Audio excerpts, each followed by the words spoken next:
안녕하세요, 구독자 여러분. 구독과 좋아요는 채널 운영에 큰 힘이 됩니다. 안녕하세요. 저는 30년 넘게 교직 생활을 하다 정년퇴직 후 고향인 경북 문경으로 귀농한 62세 여성입니다. 오랜 꿈이었던 농사를 혼자 하자니 조금 외롭긴 하지만 만족스러운 삶을 살고 있죠. 교직 생활하면서 영어를 가르쳤던 터라 주말이 되면 마을 어르신들께 소소하게 영어 가르쳐드리는 봉사활동도 하고 있어요. 농사를 지으며 허리춤에 이동식 라디오로 여러 사연을 듣는 게 유일한 낙이랍니다. 지난 주말에는 아들이 재혼했고 현재 스위스에서 신혼여행 중인데요. 60년 넘게 인생을 살면서 제일 기가 막히고 어이없었던 사람에 대한 이야기를 하려고 해요. 저희 가족이 다시는 떠올리기 싫은 사람이기도 해서 누군가에게 이야기를 한다는 건 누워서 침 뱉기지만 제 사연이 많은 공감이 될 것 같아서 이참에 용기 내서 사연을 보내봅니다. 저는 대학 시절 같은 과 동기생이었던 남편과 일찌감치 연애를 시작했어요. 같이 임용고시를 보고 오랜 세월 교직 생활에 몸을 담그며 서로에 대한 사랑과 믿음으로 매일을 살았죠. 그렇게 남편과 결혼을 하고 그렇게 눈에 넣어도 안 아플 아이를 갖게 되었고 저희는 어떤 가정보다 행복하게 살고 있었습니다. 하지만 아들이 전역하기 전 제 남편은 말기암 판정을 받고 손을 써볼 수도 없이 하늘로 떠나게 됐습니다. 저는 한동안 아무것도 할 수 없는 슬픔에 빠졌고 그 슬픔을 이겨내는 데는 많은 시간이 걸렸죠. 그렇게 슬픔을 이겨내고 아들과 저는 일상으로 돌아왔어요. 아들은 항공사에 취직했고 좋은 인연을 만났다며 소개해준다더군요. 유명한 한정식집에서 보기로 하고 설렘 반 기대 반으로 만나게 되었죠. 지금 생각해보면 절대 만나지 말았어야 했을 인연이었지만 말입니다.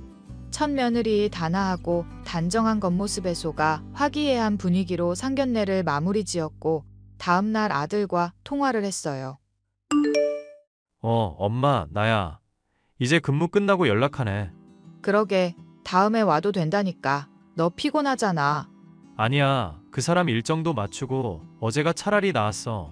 나 장기 출장도 잡혀있고 그 전에 해치우려고 약속 잡은 거거든. 아이고, 뭐가 그리 급해서. 어제 얘기 나눠보니까 사람이 참 착하더라. 그지? 우리 수진이 천사 같지? 이 팔불출아, 벌써부터 아주 난리네. 엄마는 네가 좋다고 하면 다 좋아. 사람도 착해 보이고 상냥한 게 아주 마음에 쏙 들더라. 정말? 그럼 엄마 대답 긍정적으로 봐도 되는 거야? 그래, 너희들 나이도 있고 이왕 결혼하는 거 30 되기 전에 하는 것도 나쁘진 않지. 정말? 수진이한테 말한다. 그렇게도 좋니? 그럼 내가 사랑하는 사람이랑 결혼해서 행복하게 사는 게 얼마나 큰일인데. 엄마 고마워. 너희 아버지도 이 모습을 같이 봤어야 하는데. 아이, 왜? 또 그래. 아버지도 분명히 좋아하실 거야. 그럼 너희 아버지처럼 순한 사람도 없었는데. 아무튼 수진이한테 이야기 잘해주고 그쪽 집이랑도 이야기해서 적당한 날에 날 잡아. 알겠어. 수진이랑 이야기해보고 알려줄게. 그나저나 너는 이 아가씨 어떻게 만난 거야? 뭐 하는 집안인지 물어봐도 돼? 가볍게 인사 오는 자리라서 함부로 물으면 기분 나빠할까봐 아무것도 못 물어봤네. 아, 수진이네. 그냥 보통 평범한 집이지. 수진이는 승무원이고 아버님은 공무원 퇴직하시고 지금 아파트 경비 일하셔. 어머님은 주부시고. 그렇구나. 너희들이 좋다는데 반대할 이유도 없지. 아무튼 연락 다오. 알겠어, 엄마. 뭐가 그렇게 급했는지 결혼을 허락하고 나서 2주 정도 뒤에 바로 상견례를 하기로 했어요. 둘 다 30살 전에는 결혼하고 싶어 했고 저희도 부모 된 입장에서 더 늦어봤자 좋을 건 없다 생각했습니다. 며느리를 처음 만나는 자리보다 상견례 자리는 몇 배나 더 떨리더군요. 어색한 침묵도 잠시 서로에게 필요한 질문들을 하며 대화를 이어나갔어요. 생각보다 금방 긴장도 풀렸고 사돈들도 넉살도 좋고 푸근한 인상이었거든요. 두 사람은 본격적인 결혼 준비를 하게 되었고 웨딩 촬영부터 예식장 계약까지 정말 정신없었습니다. 사돈이랑 중간중간 한 번씩 만나면서 커피 한잔 했어요. 아이들 신혼살림에 대한 이야기도 하면서 이래저래 친해지기 위함이었죠. 결혼하면서 허례허식은 모두 없애고 예단이나 예물은 최소화하기로 했습니다. 앞으로 살아갈 날이 많은 두 사람에게 조금이라도 보탬이 되고자 그 돈 아껴서 그대로 주기로 했거든요. 그러다 결혼식을 2달 정도 앞둔 어느 날 기쁜 소식이 있다며 아들과 며느리가 메시지를 보내왔습니다. 엄마, 선물이야. 이게 뭐야? 뭐긴 뭐야. 초음파 사진이지. 엄마 곧 할머니 된다고. 에그머니나 내가 벌써 할머니라고? 너희 애 가졌니? 어머니, 어쩌다 보니 그렇게 됐어요. 저희가 워낙 성격이 급하잖아요. 예쁘게 봐주세요. 이제 사주 차례요. 예쁘게 봐주고 말고가 어디 있어. 어휴 대단하다 우리 며느리. 몸 고생 좀 할 텐데 어떡한다니? 아직 저도 얼떨떨하지만 훈석 씨가 잘 도와줄 거라 믿어요. 걱정 마 수진아. 우리 아이 잘 키워보자. 이런 게 세상 다 가진 기분이라는 건가 봐. 팔불출아 못 말려 진짜. 아무튼 세아가 결혼 앞두고 장하다. 몸조리 잘하고 필요한 거 있음 말만 해. 어머니, 감사합니다. 아직 입덧도 없고 딱히 느낌도 없어요. 조금 시간 지나면 배도 나오고 그럴 텐데. 다른 거 생각하지 말고 오로지 아이만 생각하렴. 먹고 싶은 거 사고 싶은 거 너 하고 싶은 대로 다 해야 해. 임신 때 맺힌 원하는 평생 가니까 눈치 보지 말고 하고 싶은 거 다 하고 살아. 엄마, 수진이한테 너무 관대한 거 아니야? 관대는 무슨. 당연히 해줘야 될 건데 아이 낳고 기르는 게 얼마나 힘든 일인지 아니? 너 새아가한테 잘해야 해. 알겠어, 엄마. 수진이는 내가 잘 챙길게. 지금 수진이 계좌로 1,500만 원 보냈다. 어? 갑자기 무슨 돈을? 아기용품도 사야 하고 이래저래 필요한 게 많을 거잖니? 내가 대충 들어보니까 요즘엔 조리원도 예약제로 한다면서 임신 사실 알자마자 대기인지 뭔지 걸어야 겨우 조리원 입실할 수 있다더라. 미리미리 챙겨주는 거니까 그걸로 조리원도 빨리 계약해. 어머니, 너무 감사해요. 너무 많이 챙겨주셨어요. 섭섭지 않게 넣었으니까 부족하면 언제든지 말하고. 2달의 시간이 흘러 결혼 후 신혼여행에 다녀온 두 사람은 바쁜 나날을 보냈습니다. 며느리는 임신 사실을 직장에 알려 항공승무원에서 지상직 근무로 발령받았지만 배가 많이 불러와 결국 직장을 그만두고 말았죠. 운동도 하고 취미생활도 하며 태교에 힘썼습니다. 그러고는 얼마 뒤 건강한 아들을 출산했어요. 그런데 말입니다. 며느리의 본성이 드러나기 시작한 건지 아이를 낳고 며느리의 태도가 조금씩 달라지기 시작했어요. 조리원에서 퇴소하고 나서 아들이 갑자기 육아휴직을 6개월이나 썼다는 겁니다. 물론 육아를 하는 데 있어서 남녀 구분도 없고 부부가 같이 해야 하는 거지만 며느리는 몸을 다 추스르지도 않았는데 답답하다는 이유로 친구들을 만나거나 단류하고 술을 마시기 시작했어요. 다이어트도 혹독하게 해서 몸에 딱 달라붙은 옷을 입거나 외박도 하고 자유분방한 태도를 보였죠. 처음에는 육아에 대한 스트레스를 받지 않게 하기 위해 별말 하지 않았어요. 하지만 시간이 지날수록 점점 과해지는 행동에 뭐라고 한마디 해야겠다 싶더군요. 아들에게 아이를 맡겨놓고 자주 외박도 하고 심지어 돈도 펑펑 써대기 시작했습니다. 아이 보느라 힘들지? 힘들긴 하지. 무슨 아기가 잠을 안 자. 원래 그땐 다 그런 거야. 그나저나 잠도 못 자고 고생해서 어쩐다니 우리 아들. 뭐 어쩌겠어. 내 자식인데 내가 고생해야지. 아휴 그럴 줄 알고 엄마가 너랑 세아가 보약 좀 지었다. 너 요즘 잠도 못 자고 얼굴 상태가 말이 아닐 거야. 뭐 그런 것까지 먹어. 너 잘 되라고 주는 거 아니야. 우리 손자 잘 키우라고 주는 거지. 고마워 엄마. 그나저나 아이가 자꾸 보채네. 얘는 왜 자꾸 울지? 말도 못하는데 당연히 울지. 그나저나 수진이는 또 어디 갔어? 왜 너만 애를 보고 있냐고. 뭐 볼 일 있다고 나간 거지 뭐. 육아 스트레스 안 주려고 나도 모른 채 하고 있는 거니까 엄마도 그냥 그러려니 해. 보는 내가 다 속상해서 그러지. 어쩜 밖으로만 나돌아다닌다니? 에이 엄마 다 그런 거지 뭐. 이럴 때라도 도와줘야지. 안 그래? 그러니 너무 염려마. 알겠어. 네가 그렇게 말하면 가만히 있어야지 뭐. 이따가 저녁에 넘어갈 테니까 너도 맛있는 것 좀 사 먹고 그래. 엄마가 아기 좀 봐줄 테니까. 아들은 괜찮다고 하지만 제 속이 다 타들어가겠더라고요. 저도 아들을 키워본 입장이라 육아가 얼마나 고된지 알아서 아들이 가엾어 보였습니다. 그래서 참으라는 아들의 말을 무시하고 며느리에게 연락했어요. 얘, 너 어디니? 어머니, 저 친구들 만나고 있어요. 왜 그러세요? 무슨 일 있으세요? 아니, 너는 도대체 아이 엄마라는 사람이 허구한 날 외박에 술에 뭐 하는 짓이니? 네? 이게 뭐 어때서요? 그이랑 합의 보고 아이 맡기고 나오는데 문제될 게 있나요? 그이가 아이 보고 있잖아요. 그래도 그렇지. 같이 돌봐야지. 너는 맨날 외박에 술에. 이게 이해가 가는 행동이니?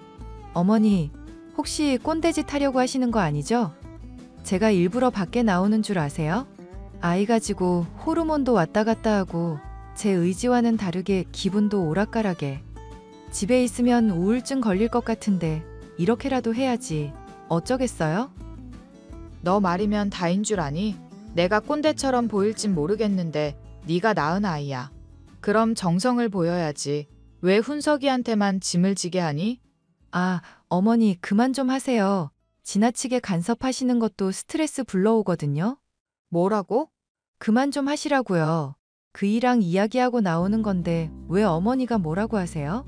제가 나중에 연락드릴게요. 지금 친구들이랑 있는데 흥 깨져요.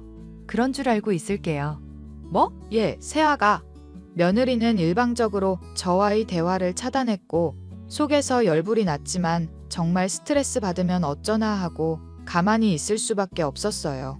시간이 흘러 아이가 돌을 앞둔 어느 날 사건이 터지고 말았습니다. 아들이 복직을 앞두고 있었는데 불가피하게 육아휴직을 한 달 정도 더 연장해야 하는 상황이 와서 회사에 갈 일이 있었어요. 아이를 며느리에게 맡겼는데 낮에 아이를 재우고 친구들이랑 술 약속이 있다며 아이를 두고 나간 거 있죠? 저도 시장에서 장을 보고 있는데 평소 왕래를 자주 하던 옆집 아주머니가 연락을 해온 겁니다. 아이가 자지러지게 우는데 그칠 줄을 모른다며 집에 아무도 없는 것 같다며 빨리 와보라고 하더군요. 저는 이게 무슨 일인가 싶어 장 보던 거 그대로 던져두고 황급히 아들네 집으로 갔습니다. 세상에, 아이가 열이 불덩이에 온몸을 덜덜 떨고 있었는데 이대로 두면 큰일 날 것 같더라고요. 아이를 급하게 들쳐안고 근처 응급실로 달려가서 치료받았습니다. 급성폐렴에 갑작스러운 열경련이 온 거였고 며칠 입원해야 한다는 소리에 계속해서 아들과 며느리에게 연락을 했죠.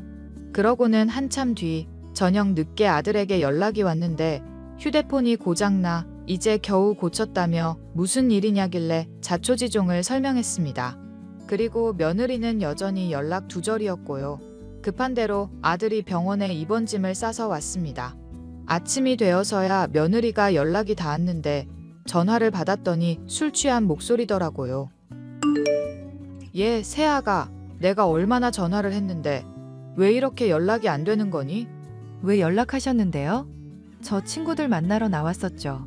아이 혼자 두고 어떻게 나갈 생각을 하니? 너 제정신이야?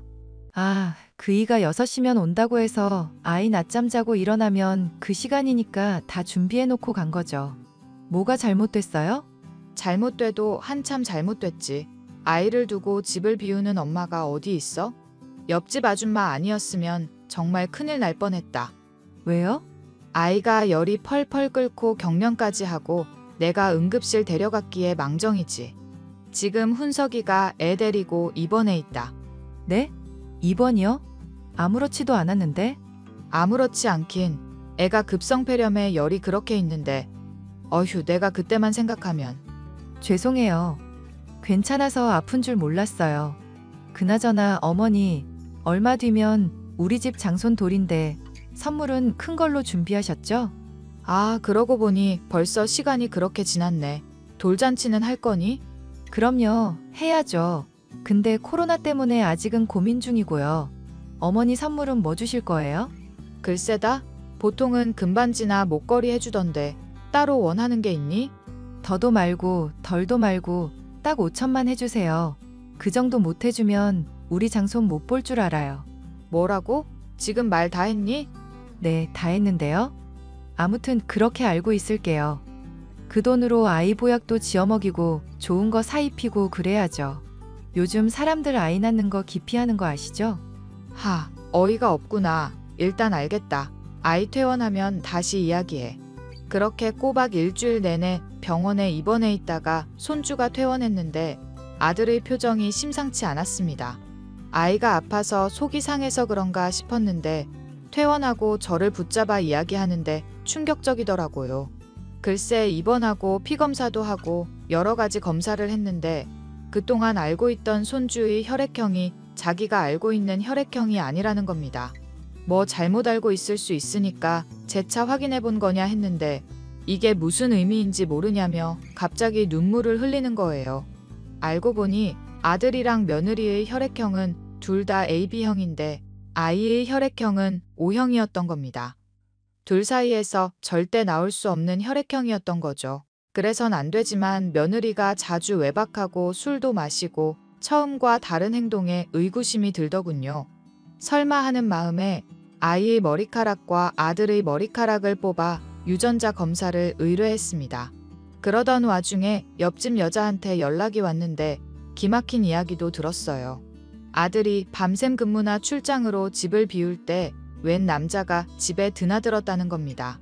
기막힌 상황에 아파트 CCTV이며 그 집에서 택배 도난 때문에 달아둔 CCTV를 보게 되었는데 사실이더군요. 한참을 곰곰이 생각해 보는데 며느리가 바람을 피운다는 것 말고는 어떤 말로 표현도 안 됐고요. 조심스레 사람을 시켜 뒷조사를 했는데 제가 의심하던 상황들이 모두 맞아떨어지는 거 있죠. 결혼하기 전부터 바람을 피우고 있었고 아이도 그 남자아이였어요. 그래서 신혼집에 그 남자가 아이를 보러 들락날락했던 거고요.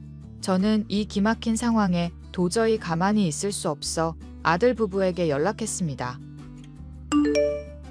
훈서가, 세아가, 내가 너희들한테 할 말이 있구나. 어머니, 무슨 일이세요? 아, 지난번에 돌 선물 주시려고요? 정말로 주실 거예요? 선물 같은 소리 하네. 내가 왜 그 돈을 너한테 주니? 어머, 그 말 후회 안 하시겠어요? 우리 장손 안 보여드릴 건데. 안 봐, 이 정신 나간 년아. 뭐라고요? 지금 저한테 욕하셨어요? 여보, 어머니 왜 이러셔? 당신 사실대로 말하면 지금이라도 용서해 줄게. 대신 이혼은 해야 할 거야. 갑자기 무슨 소리야? 내가 이혼을 왜 해? 그리고 무슨 사실을 말하라는 건데? 너 이럴까봐 내가 증거 가져왔다. 아, 저 사람 제 친구예요, 어머니. 집에 아이 보러 왔다가 선물도 주고 가고 이웃도 아는 사람인데요. 거짓말하지 마. 아이 혈액형이 우리 사이에서는 나올 수 없는 거던데. 아, 혈액형? 병원에서 검사 잘못한 거겠지. 그걸 왜 내 탓을 해? 정확한 거 맞아? 빼도 박도 못해 이년아. 남의 아이 데려와서 감히 우리 집안 핏줄이라고 속여? 어머니, 지금 뒷조사하셨어요? 이거 명예훼손인 거 아시죠?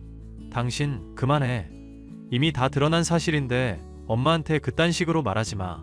우리 깔끔하게 이혼하자. 뭐? 누구 맘대로 이혼이야? 어머니, 이거 다 오해예요. 일단 돌 선물부터 주세요. 너 정신 안 차릴래? 우리 손주도 아닌 애한테 선물을 왜 줘? 당장 이혼하거라. 조만간 이혼 서류 보낼 테니까 그렇게 알고 당장 짐 싸서 나가. 내가 지금 집으로 갈게. 일단 대화를 좀 하자. 대화할 것도 없어. 유책 사유는 명백히 너한테 있으니까 위자료를 받아도 내가 받아야 하는 거야. 왕창 뜯기고 싶지 않으면 닥치고 짐 싸서 나가. 여보, 한 번만 봐줘. 내 말 좀 들어봐. 응? 여보, 여보. 아들은 그 길로 변호사를 선임해 이혼 소송과 상간남 소송을 걸어버렸습니다. 사돈들에게도 이와 같은 사실을 모두 전했고 자신들이 자식을 잘못 키웠다며 저희에게 사과를 하더군요. 아들은 큰 충격에도 불구하고 며느리에게 위자료로 5천만 원을 받아냈고 상간남한테도 1,500만 원의 보상금을 받았습니다.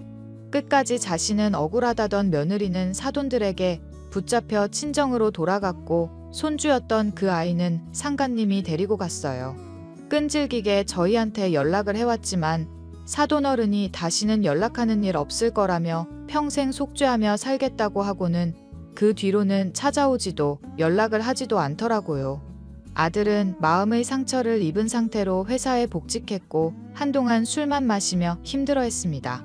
시간이 약이라고 점차 스스로를 다독이던 아들은 마음을 추스르고 오겠다며 해외로 장기 연수를 떠났어요. 3년이라는 시간이 흘렀고 비슷한 상처를 가진 인연을 만나 얼마 전에 재혼했답니다. 저는 정년퇴직해서 고향인 문경으로 귀농해서 농사를 짓고 살고 있고요. 정말 파란만장했던 일이 아닐까 싶은데요. 살면서 이런 일 겪는 것도 복이라고 해야 할지 경험이라고 해야 할지 의문이네요. 그래도 1년 가까이 끼고 살았던 아이라 가끔 생각은 나지만 괘씸한 며느리를 생각하면 그 아이마저도 미워지네요. 앞으로는 저나 아들이 행복하기만을 바라며 살 거예요. 그 아이도 좋은 환경에서 행복하게 자라나길 기도해 줄 겁니다. 한때 정을 나누었던 작고 소중했던 녀석이 자라면서 상처받지 않길 바랄 뿐이에요. 제 사연은 여기까지고요. 많은 공감이 되셨다면 응원의 댓글 부탁드립니다.